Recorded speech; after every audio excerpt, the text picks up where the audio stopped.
Bharatiya Janata party बड़े भाई की भूमिका में क्यों नहीं आ जाती? जब हमारा फुल फ्लैश बहुमत आया तब भी हमने अपने राज्य के या देश के अंदर भी बाकी मंत्रियों को जोड़ के चले।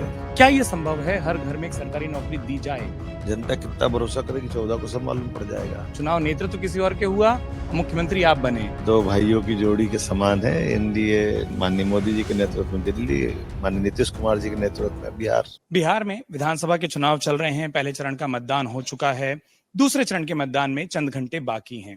इस बीच में एक शख्स जिसकी चर्चा बिहार में आने से पहले बहुत होती रही, जिनके नाम खूब लिए जा रहे थे, आज अमर उजाला उन्हीं से बात करने जा रहा है। मेरे साथ मौजूद है मध्य प्रदेश के मुख्यमंत्री डॉक्टर मोहन यादव जी। मैंने ये क्यों बात कही, मैं आपको बता देता हूं कि आपके नाम की चर्चा बिहार में आपके प्रचार करने से पहले मैंने सुनी। आपके नाम का एक उदाहरण विपक्षी खूब दे रहे थे कि मध्य प्रदेश जैसा ना हो जाए नीतीश जी पर अटैक करने के लिए, कि चुनाव नेतृत्व किसी और के हुआ और मुख्यमंत्री आप बने। तो विपक्ष ने आपका नाम खूब लिया। नीतीश जी के नेतृत्व पर लोगों से आप मिल रहे हैं, उस पर ढेर सारे सवाल, रोजगार, पलायन, एनडीए का और भाजपा का प्रचार का मूल मुद्दा क्या है? अब तो चुनाव आखिरी चरण में है, प्रचार भी खूब हुआ, हमारा मुद्दा भी सबके बीच में आया और ये चुनाव लोकतंत्र की खूबसूरती का चुनाव है। जब एनडीए की सरकार दिल्ली में भी बनी है, एनडीए की सरकार बिहार में भी बन रही है। दो भाइयों की जोड़ी के समान है। एनडीए माननीय मोदी जी के नेतृत्व में दिल्ली, माननीय नीतीश कुमार जी के नेतृत्व में बिहार। मुख्यमंत्री जी, आज सुबह से मैं देख रहा हूँ, अभी तो आपकी ऊर्जा जो है, आप बार बार देवघर से महाकाल और महाकाल से भगवान कृष्ण, उनको जोड़ते नजर आए। हर जगह आपका जो रैलियों में उद्बोधन शुरू हुआ वो यहीं से हुआ कि आप बताते रहे कि आप बाबा महाकाल की नगरी से हैं, देवघर में आप लैंड किए और उसके बाद जय श्री कृष्ण के नारे। पॉलिटिकल समीकरण समझने वाले ये बोलते हैं कि कृष्ण के जो वंशज हैं उस बिरादरी को अपनी तरफ करने के लिए मोहन यादव जी को भाजपा बार बार बिहार भेज रही है। मैं नहीं समझता हूँ कि ऐसी कोई बात होगी, लेकिन लोगों को कृष्ण भगवान का नाम लेने में आपत्ति क्यों होना चाहिए? अगर वो आपत्ति मान रहे हैं तो इसका मतलब उनके मन में दुराभाव है।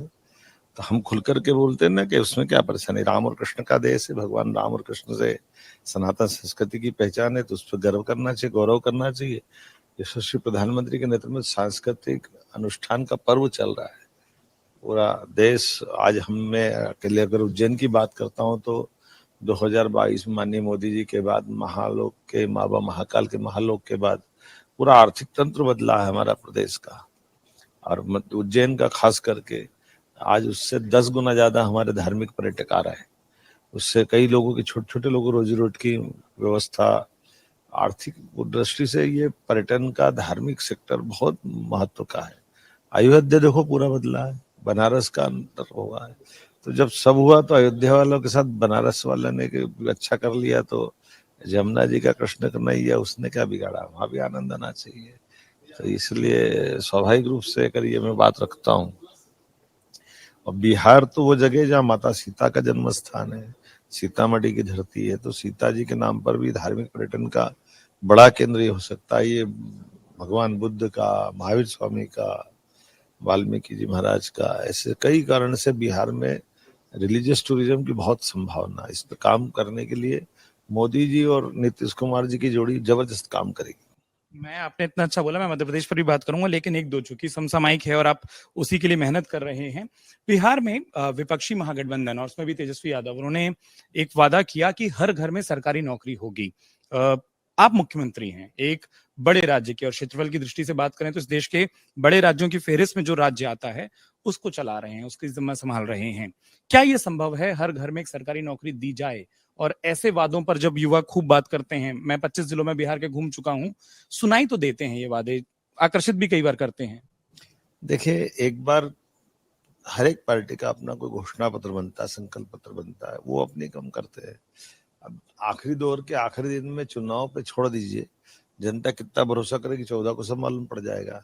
लेकिन मैं एक बात जानता हूँ कि हमारे नेता, हमारी पार्टी एनडीए गठबंधन जो कहता है वो करके दिखाता है।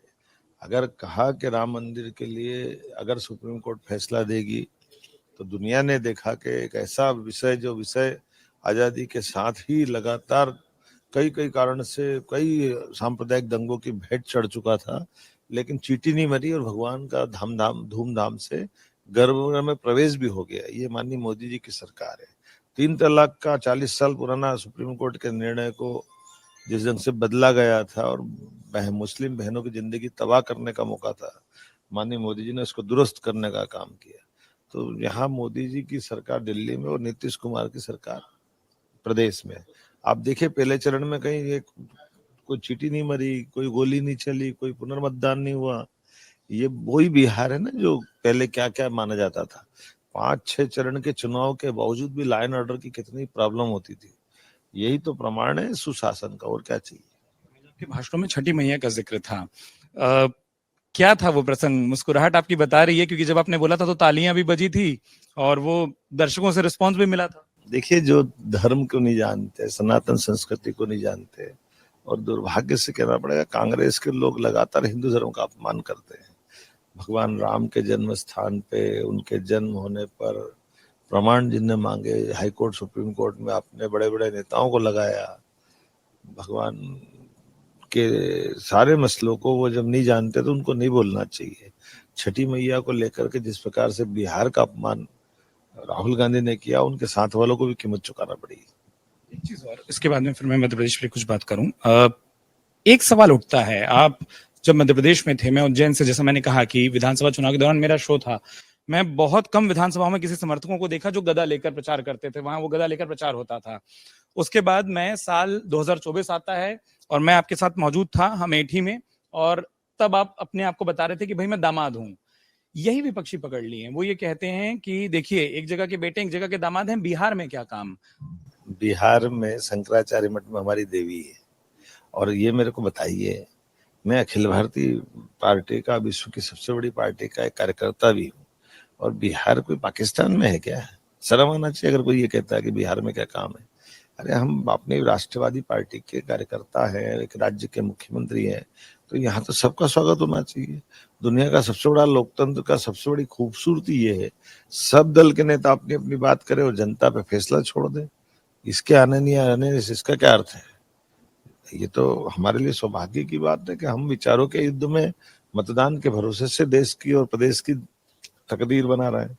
ऐसे में स्वाभाविक रूप से मैं अगर मध्य प्रदेश से आता हूँ तो गलत क्या, वैसे तो मेरा रिश्ता है, अदरवाइज नहीं भी हो तब भी आना चाहिए, उसमें क्या आपत्ति है। दौड़ भाग के प्रचार कर रहे हैं, तो समय कम मिलता है, दूरी ज्यादा है, कई बार मौसम की दुश्वारियां हो जाती हैं। हम हमेशा ये सुनते थे, आप मध्य प्रदेश मॉडल भी क्या लोगों के सामने प्रस्तुत करते हैं, बिहार के लोगों को दिखाते हैं कि भाजपा या एनडीए जब शासन करता है तो क्या कुछ रखा जा सकता है, क्या बदलाव आता है? देखिए, ये बात सही है कि एक राज्य के मुखिया होने के नाते से हमारी सरकार जो अच्छे काम कर रही है, मौका मिलता है बात विस्तार से रखना रहती तो वो बात भी रख देते हैं। जैसे उदाहरण के लिए हम अपने राज्य का दूध उत्पादन बढ़ा रहे हैं, तो जो 9% है उसको 20% तक ले जाएंगे। तो ऐसे में हम गोपाल, अर्थात जिसके घर गाय पाले वो गोपाल, तो ऐसे गोपालों के लिए भी हमारी योजना काम कर रही है। भगवान कृष्ण के धाम तीर्थ बनाने का काम हम कर रहे हैं। गीता भवन बनाने का हमारे यहाँ हर नगरी निकाय में गीता भवन बनाया जा रहा है। गीता जयंती धूमधाम से मना रहे हैं, सभी त्योहार धूमधाम से मना रहे हैं। तो इन पे बात करने में क्या आपत्ति? जब शिक्षा नीति पूरे देश में लागू करने का मौका आया तो सबसे पहले मध्य प्रदेश में लागू हमने की है। तो हमारे अपने रिलीजियस टूरिज्म को अगर बढ़ावा देने का मौका आता तो वो हम बढ़ा रहे हैं। रोजगार, industry, medical college, Ayurvedic college, technical university अगर सब हम खोल रहे हैं, बच्चों को पढ़ने के लिए लैपटॉप दे रहे हैं, स्कूली बच्चों को आने के लिए साइकिल दे रहे हैं, गणवेश दे रहे हैं, किताबें दे रहे हैं, सांदीपनि विद्यालय के भव्य भवन दे रहे हैं, तो अगर ये अच्छी बात है सबके बीच में रखेंगे तो गलत क्या है? मध्य प्रदेश पूरा कंठस्थ आपको रहता है जब आप काम कर रहे हैं। एक तस्वीर मुझे याद आती है, आपके पिताजी जब देह से आपके साथ थे तो हर बार आशीर्वाद स्वरूप कुछ पैसे आपको देते थे। अब लाडली बहना और उस तरीके की जो योजनाएं आप चलाते हैं, तो खूब माताओं का, बहनों का आशीर्वाद हम देखते हैं। कई बार मध्य प्रदेश के दौरे पर निकलते हैं तो मिलता है। लोग कह रहे हैं कि वही स्कीम बिहार में आप सिखा दिए कि दे दो तो चुनाव जीता जा सकता है। देखिए, जिनके मन छोटे हैं वो इन सब योजनाओं का मजाक बनाते हैं, लेकिन उनकी कीमत भी चुकाते हैं। आपने एक शब्द सुना होगा, वो 10,000 रुपए जो जीविका दीदियों को मिल रहा है उस तर्ज पे, वो रिश्वत कहा जा रहा है। मैंने फिर कहा कि जिनको ये समझ नहीं है वो इसकी कीमत चुकाएंगे। ये लाडली बहनों का नहीं, बहनों का माने अगर उनको ये रिश्वत कहा जा रहा है। आप बताइए, हमारी तो संस्कृति है, हम किसी बहन के पास जाते तो खाली हाथ जाते हैं क्या? आप रक्षाबंधन में राखी बंधवाते तो क्या रिश्वत देते हो? शर्म आना चाहिए अगर कोई ऐसी कोई बात करता है तो। नारी सशक्तिकरण की योजना है, एक सरकार समन्वयवादी और समानुपातिक पद्धति से विकास की बात करेगी तो इंफ्रास्ट्रक्चर के साथ साथ व्यक्ति के जीवन में बदलाव के लिए अगर प्रत्यक्ष मदद करके डीबीटी के माध्यम से सीधी डायरेक्ट बेनिफिट देती है, गलत क्या है? और ये हमने देखा, मध्य प्रदेश में आके देखिए हमारी योजनाओं का परिणाम निकल रहा है। जिन बहनों को हर महीने हम 1200-1250 रुपए दे रहे हैं, इस महीने से 1500 चालू करने वाले। कई मशीनें बहन सिलाई मशीनें खरीद ली, किसी ने कोई पान की दुकान से लगा करके कई प्रकार के सामानों की दुकान खोल ली, कोई गाय भैंस ले आया। तो अपनी जिंदगी में नारी सशक्तिकरण की ये बहुत अच्छी योजना है, जिससे उनकी आर्थिक स्थिति बदलती है। और बहनों के तो हाथ में पैसा जाने से वो जान चली जाए, लेकिन घर के ऊपर पैसा लुटाती है, वो उनके एक पैसा बर्बाद नहीं होता है। तो ये बहुत गंदी बात है अगर कोई ऐसा कहता है। मुझे बड़ा दुख है कि अगर मैंने तो सुना नहीं, लेकिन कोई ऐसा बोलता तो उसकी कीमत चुकाएगा। आपने मध्य प्रदेश की बहनों का जिक्र किया, अब जीआईएस का थोड़ा जिक्र कर लेता हूं। आप विदेशों में गए थे, तब भी एक पारिवारिक शौक था, लेकिन आपने वो जिम्मेदारी पूरी की, वो तस्वीर भी हमने देखी। और जो आपने कहा मध्य प्रदेश आइए, मेरे पिताजी भोपाल से आते हैं। मध्य प्रदेश में जीआईएस के जरिए आप इंडस्ट्रीज और वो जो डोर खोलने जा रहे हैं, आत्मनिर्भर मध्य प्रदेश बनाने की जो कवायद है, ये प्लेटफॉर्म मैं पूछ लूं कि ऐसा मध्य प्रदेश आप भविष्य के लिए बना रहे हैं? देखिए, हमने तय किया कि हमारा बजट 5 साल में डबल करेंगे, लोगों की आय डबल करेंगे।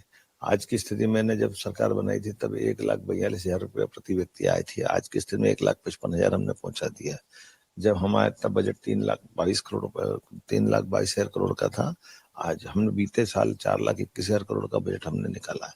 4 का माफ करना। तो ये जो हमारी सरकार के काम करने का तरीका है, उसकी ग्रोथ है। इस आधार पर ही हम अपना भविष्य का रोड मैप लेके चल रहे हैं कि हमारे राज्य की आमदनी के साथ व्यक्तिगत नागरिकों की आमदनी भी बढ़े, इंफ्रास्ट्रक्चर पे भी काम हो और सभी प्रकार के विकास के सारे पैमाने पूरे हो।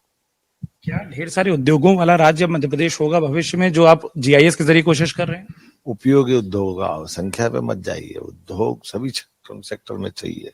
और किसी भी राज्य की बेहतरी के लिए, इकोनॉमी के लिए, उसके अपने आर्थिक संसाधन से युक्त तो सारे वातावरण में बेरोजगारों को काम मिलेगा, युवाओं की जिंदगी बदलेगी, गरीबों को हुनर मिलेगा, उनका रोजी रोटी चलेगी, किसानों के लिए उनके उत्पाद फसल का बेहतर से बेहतर दाम मिलेगा। तो ये किसान, महिला, युवा, गरीब सबके लिए उद्योग की जो भूमिका है वो छिपी हुई नहीं है। दुनिया में जो भी देश आगे बढ़े, राज्य आगे बढ़े, उसमें सबसे बड़ी इकोनॉमी का उनका जो ठोस आधार है वो आय के साधन ही। एक अंतिम सवाल जो मैं करना चाह रहा हूँ वो ये कि बिहार में आप लगातार हैं और संगठन के कारण आप कई नेताओं को जानते हैं। ये सवाल पूछा जाता है, भारतीय जनता पार्टी बड़े भाई की भूमिका में क्यों नहीं आ जाती, उनके मुख्यमंत्री क्यों नहीं जाते, और विपक्षी इसको दूसरे तरीके से कह देते हैं? देखो, जिनको कुछ कहना वो जरूर बोलते हैं, लेकिन माननीय मोदी जी और अमित शाह जी और नड्डा जी के नेतृत्व में हमारी पार्टी एनडीए के माध्यम से सरकार चलाती। जब हमारा फुल फ्लैश बहुमत आया तब भी हमने अपने राज्य के या देश के अंदर भी बाकी मंत्रियों को जोड़ के चले। ऐसे हम अपनी भूमिका से दाएं बाएं नहीं होते हैं। ये और वैसे भी ये विषय हाईकमान का है, लेकिन मैं जितना जानता हूँ हमारी पार्टी जो कहती है वो करके दिखाती है।